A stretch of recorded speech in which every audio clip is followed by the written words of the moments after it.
নমস্কার, আমি প্রদীপ্তা আর আপনারা রয়েছেন আমার সাথে আমার চ্যানেল ওয়ান্ডার লাইফে। ঠাকুরবাড়ি সিরিজের আরও একটা নতুন আবিষ্কার নিয়ে আজকে আমি আপনাদের সামনে হাজির হয়েছি। সেটার নাম হলো দামেদো। এই মিষ্টান্নটি শুধু সুস্বাদুই নয়, এর রান্নার পদ্ধতিটাও অত্যন্ত সরল এবং আধুনিক। তাহলে চলুন আর দেরি না করে চটপট শুরু করা যাক। দামেদোর জন্য আমাদের যে জিনিসগুলো লাগছে সেটা হলো 1 কাপ পরিমাণ চিনি, 1 কাপ পরিমাণ সুজি, হাফ কাপ পরিমাণ খোয়া ক্ষীর, 100 গ্রাম ঘি, কিছু আমন্ড কুচি করে নেওয়া আছে, 3টে এলাচ, হাফ টেবিল স্পুন গোলাপ জল, 1 পিঞ্চ কেশর আর হাফ কাপ পরিমাণ জল। গ্যাস অন করে কড়াই বসিয়ে দিয়েছি। এবারে এতে দিয়ে দিচ্ছি হাফ কাপ পরিমাণ জল। জল মোটামুটি গরম হয়ে গেছে। এবার এর মধ্যে দিয়ে দিচ্ছি চিনি।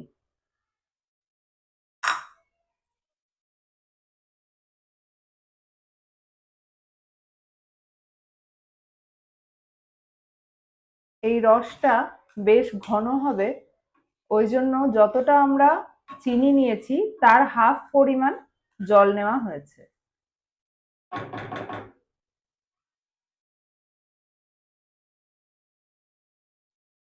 রসটা ফুটে গেছে। এর মধ্যে আমরা দিয়ে দিচ্ছি 3টে এলাচ। এলাচগুলোকে ফাটিয়ে নিয়েছি, তাহলে এর গন্ধটা রসের মধ্যে মিশে যাবে। রসটা আমরা এক্ষুনি খুব বেশি গরম করব না, তাহলে আরেকটু না হলে অনেকটা জমে যাবে। তো আমরা এই স্টেজে রসটা এখন দেখতে পাচ্ছেন একদম একটা হালকা রস হয়েছে। পরে আমরা গ্যাসটা আরেকবার জ্বালিয়ে রসটাকে আরেকটু ঘন করে নেব। এখন আমরা গ্যাসটা অফ করে দিচ্ছি।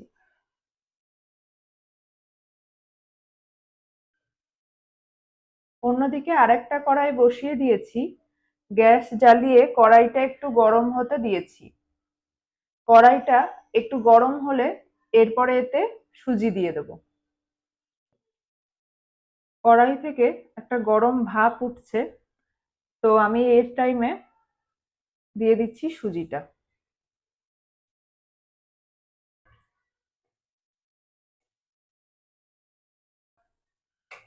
সুজিটাকে এবার একটু ভালো করে ভেজে নিতে হবে।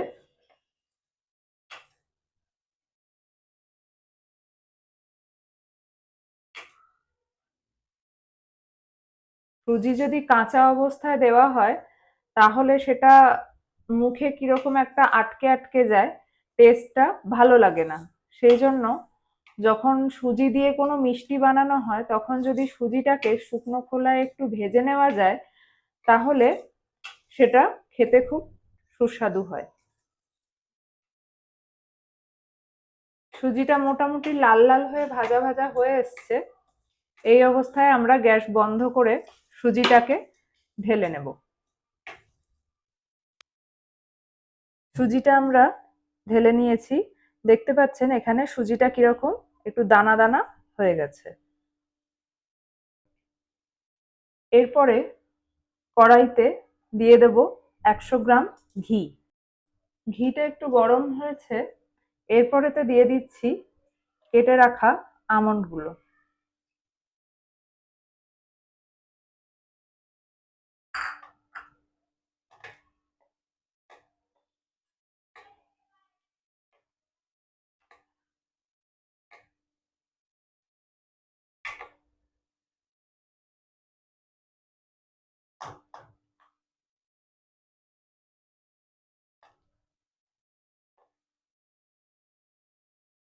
বাদামগুলো ভাজা হয়ে গেছে। এবার আমরা তুলে নেব।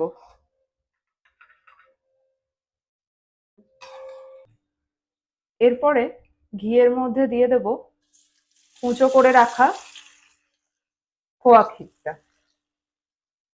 দিয়ে এটাকে ভালো করে ভাজতে হবে।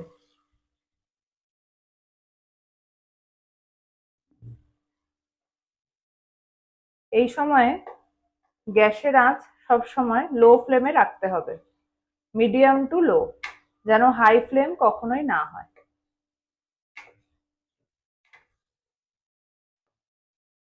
খোয়া ক্ষীরটা ভাজা হয়ে গেছে।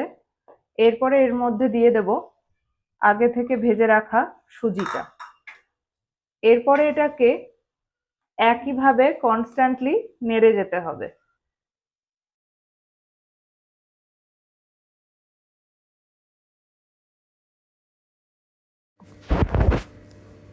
অন্য গ্যাসটাও এবার জ্বালিয়ে দিয়েছি। চিনির রসটা আরেকটু ঘন করে নিতে হবে। এটা কনস্ট্যান্টলি আমাদের হাত চালাতে হবে যতক্ষণ না এটা ভালো রকম ভাবে ভাজা হয়ে যায় সুজিটা, এবং এটা থেকে একটা তেল ছাড়া ছাড়া ভাব হয়ে আসে। কালারটা মোটামুটি ব্রাউন হওয়া পর্যন্ত আমাদের ওয়েট করতে হবে। 1 পিঞ্চ জাফরান নেওয়া হলো। জাফরানটাকে আমরা ভালো করে গুঁড়িয়ে নেবো এরকম ভাবে। এরপর এটাকে ঢেলে দেব গোলাপ জলের মধ্যে। দেখতেই পাচ্ছেন দুটো মিলে কালারটা কত সুন্দর এসেছে। এদিকে আমাদের সুজিটা হয়ে গেছে, দেখুন কত সুন্দর একটা কালার এসে গেছে, ব্রাউনিশ। এর মধ্যে আমরা দিয়ে দেব ঘন হয়ে থাকা চিনির রসটা।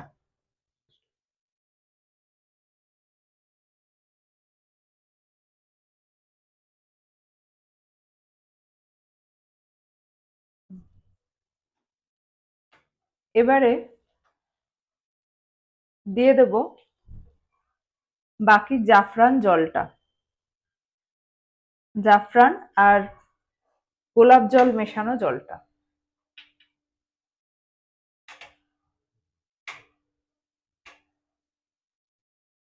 এরপরে এটা ঘন হওয়া পর্যন্ত আমাদের একভাবে নাড়িয়ে যেতে হবে।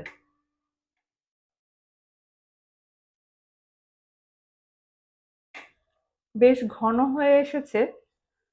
এখন এই পর্যায়ে দিয়ে দেব হাফ আমন্ড কুচি, আর বাকিটা আমরা রেখে দেব খানিকটা গার্নিশিং এর জন্য।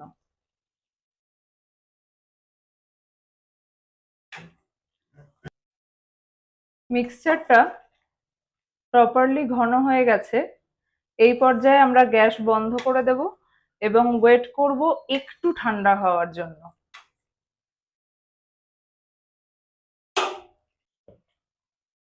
মিক্সচারটা একটু ঠান্ডা হয়েছে, তো আমরা এটাকে ঢেলে নিচ্ছি।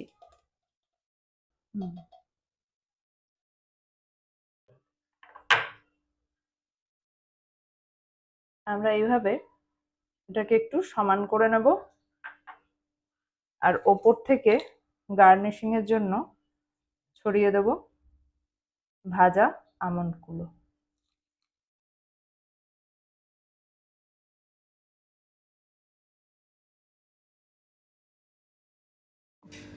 মিষ্টিটা রুম টেম্পারেচারে আসার পরে এভাবে অ্যালুমিনিয়াম ফয়েল দিয়ে আমি ওটাকে ভালো করে মুড়ে দিয়েছি। এরপরে 2 ঘন্টার জন্য ওটাকে নর্মাল ফ্রিজে ঢুকিয়ে দেব। 2 ঘন্টা হয়ে গেছে, তো আমি ফ্রিজ থেকে এটা বার করে নিয়েছি। এবার দেখি।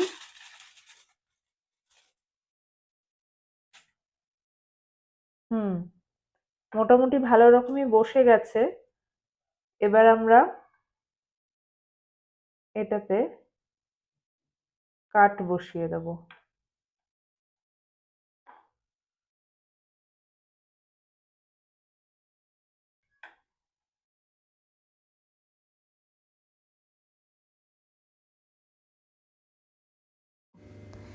এরপরে আরও একবার এটাকে ঢাকা দিয়ে 2 ঘন্টার জন্য ফ্রিজে ঢুকিয়ে দেব। 2 ঘন্টা হয়ে গেছে। তাহলে দেখতেই পেলেন কত সহজে তৈরি হয়ে গেল আমাদের আজকের রেসিপি দামেদো। আপনারাও বাড়িতে চটপট তৈরি করে ফেলুন আর আমাকে কমেন্টে জানাতে ভুলবেন না কেমন হলো। ভিডিও ভালো লাগলে লাইক করুন, শেয়ার করুন, সাবস্ক্রাইব করুন।